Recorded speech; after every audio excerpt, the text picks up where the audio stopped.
Could one of Seth Rollins' gimmicks have been stolen from an ex-WWE superstar? Elsewhere, an AEW champion has made a challenge at Forbidden Door, and a former AEW talent makes a shock Indy appearance. It's all in the wrestling news. Hello everyone, it's Jack and Ross here with the Monday Morning Wrestling News, and we're going to start by talking about Seth Rollins and one of his former foes in WWE. And also the next evolution of Seth Rollins in the Pokemon scales. Yes, slightly bigger, slightly more muscular. We're talking about former WWE star Elias, aka Ezekiel, although it was never proven that was the same man, now known as Elijah, who was talking to Metro.co.uk and revealed that a character idea that he had, in his view, was stolen from him and given to Rollins instead. Yeah, he says, there was a character I really thought could have been incredible myself. It was the Monday Night Messiah. I had a real vision of me being the Pied Piper of Monday Night Raw and controlling people with a kind of cult-like leader, the biblical themes and things that I like. I always love that Messiah stuff. Now, off that comment there, my girlfriend was scrolling the old TikToks the other day. What she sees? Elijah just reading the Bible. A few days later, she's scrolling the TikToks. What does she see? Him reading a different part of the Bible. He bloody loves the biblical stuff. And the ring names he's chosen, I think they're probably all biblical names. Ezekiel, Elijah, Elias. Yes. Yeah, it all checks out. Yes. He also goes on to say, and if you realise, Seth Rollins and the AOP, they ended up, for a lack of better term, they just gave it to those guys. There's guys that are just getting paid more or getting put more in a spotlight, and they might want to put the resources into those guys instead. It's no discredit to Seth. The guy's absolutely incredible, but this is how the system works. You know what I mean? That's the risk you take, giving them these ideas. Yeah, I guess that's part of the game, isn't it? I bet it won't be the first example of that sort of thing happening. It won't be the last. I reckon if he'd ended up having it, it would have been tweaked slightly. Like it sounds like it's been changed a little bit for Rollins. I imagine the music would have played more of a part.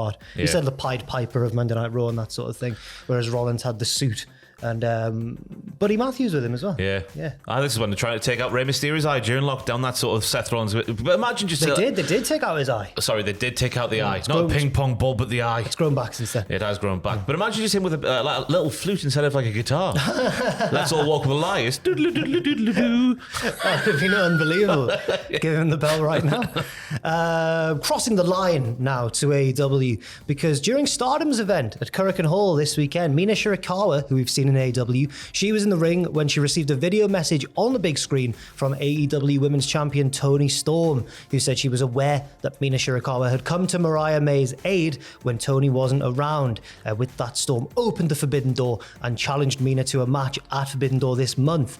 Toni said a friend of May's is a friend of hers, and she wanted to see what kind of woman Mina Shirakawa really is. Over the weekend, RJ City, your favourite interviewer, had an interview with Mina, and it was quite an experience, let me tell you, if you haven't seen it yet. I've not watched it yet. Quite an experience. Is it? Don't watch it with your parents, I'd say. Okay. Mina's a charismatic lady. Very charismatic. Very strange. With, and I quote from interview, the big boobs. Is that what she said? That's one of the topics covered in that interview. She seems like quite a character. Yeah, absolutely. I don't know if this is... Toni seems to be playing very sporting here, and we're on the same level, and I just want to see what kind of woman you are, but I think there's sinister undertones here. Yeah, I like what they did at Double or Nothing with Mariah May. Go to throw in the towel, Luther takes the towel away from Mariah, then Toni sees Luther with the towel, thinks Luther's going to throw the towel in, but it wasn't, it was Mariah who was playing along with the bit. The seeds of dissension have been sown. So what does this mean here? I don't know. Yeah, does Mariah really have Toni's best interests at heart, or vice versa? I think it would be wise to have Mariah win the Owen this year. Yeah. And go after Toni. I think it makes sense. And if/when they do turn on each other, you've got to make Toni the babyface in that fallout, surely. I would argue you turn on each other right now, Jack. Yes, absolutely. Why not? You see the double meaning here. Oh, because they're always hugging and sniffing each other and stuff. Yeah, it's all a bit. Yeah. In other news, Drew Gulak has been announced for a wrestling return quite soon, given the controversy, surrounding his WWE exit and all that sort of stuff. Yeah, he's been announced for Beyond Wrestling, Americana 24, where Eagles dare. So American. Gillette! Yeah, the best a man can get. Sorry.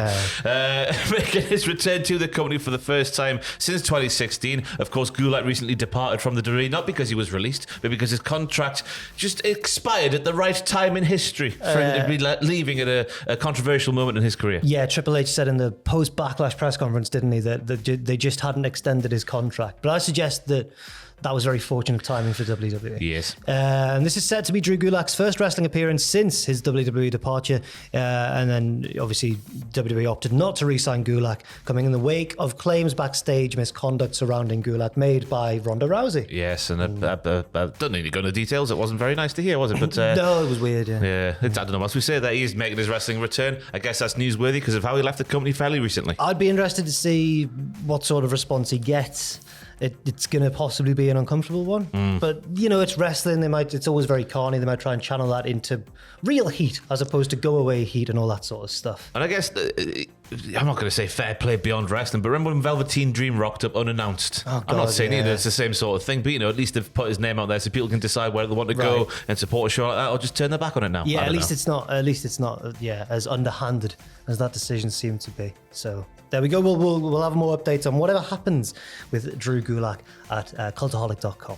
Elsewhere, there was WWE and TNA names backstage at MLW last week. FIFA reported yesterday that Xavier Woods and ex-TNA producer David Sahadi were backstage at the show last night, all crossing paths. It's nice as well, isn't it, that you'll see stories like this and it won't be like back in the day when the old Highlander went to TNA and ruined his career in the WWE. It's just, you know, they're going backstage to support their pals, and that's a nice thing to do. And that's a nice thing, especially because also a former WWE and AEW star made a shock Indy appearance just days after his AEW contract expired. Former WWE World Heavyweight Champion Mark Henry made a surprise appearance at MLW Battle Riot on Saturday. Now, I'm not too familiar with the storylines going on in MLW, but it seems like he is endorsed a particular group or something going on. Yeah, just ahead of Ritual Combat's match to determine the leader of the Bomaye between Alex Kane and AJ Francis, otherwise known as Top Dollar, Nobody Hotter, Number da ba ba ba ba. Mark Henry appeared on the stage alongside Teddy Long, who I saw over the weekend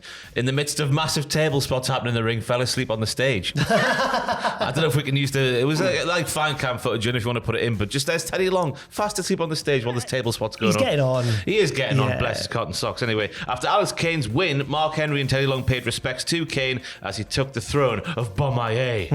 There is no... Sorry, it's Boomaye. Well, you could say either or. Bomaye, Boomaye. There's no confirmation currently as to whether Mark Henry will be a regular or if this was just a one-off. Like when Arthur and Sika turned up in WWE as the elders of the bloodline and everything. It seems like a similar sort of thing. Yeah. Mark Henry as well was very nice about AJ Styles recently. Why? Because AJ Styles did a Mark Henry-esque angle, didn't he, on SmackDown? Of course he did, yeah. He did the fake retirement. I'd argue that, you know, it was the original, but I'd argue that Mark Henry's was a bit better. Yeah, of course. You're never going to be the original, are you? But people were saying, oh, Mark Henry's going to be cross right now. Someone tagged Mark Henry in that Soldier Boy meme. What's that? The one where he's on the radio station accusing another rapper of, he stole my whole effing flow. It's been like 11 years, hasn't it? Bar for bar. 13 years has it been? But then Mark Henry's come out and just given loads of credit to AJ Styles and said brilliant stuff. That's what wrestling is now. I think that's the thing we're learning more as we get like further into the future. That there's only so many things you can do in wrestling, and it's just as wrestling is today. It's just several old angles from back in the day redone in slightly different ways. There's only so many stories you can tell. Yes. Just like music, there's only so many chord progressions you can use. There is. Yeah, exactly. It's like music, right? That's what we've learned from this news video. Wrestling is like music. Thank you very much for watching. We will probably be back later on with another news video, I'd say. We will be, yeah. There's enough news floating around out there. Leave your thoughts and opinions in the comment section down below on any of these stories, and do stay tuned for that second news video on this very channel. Thanks very much for watching. I've been Jack. This has been Ross, and we'll see you very soon.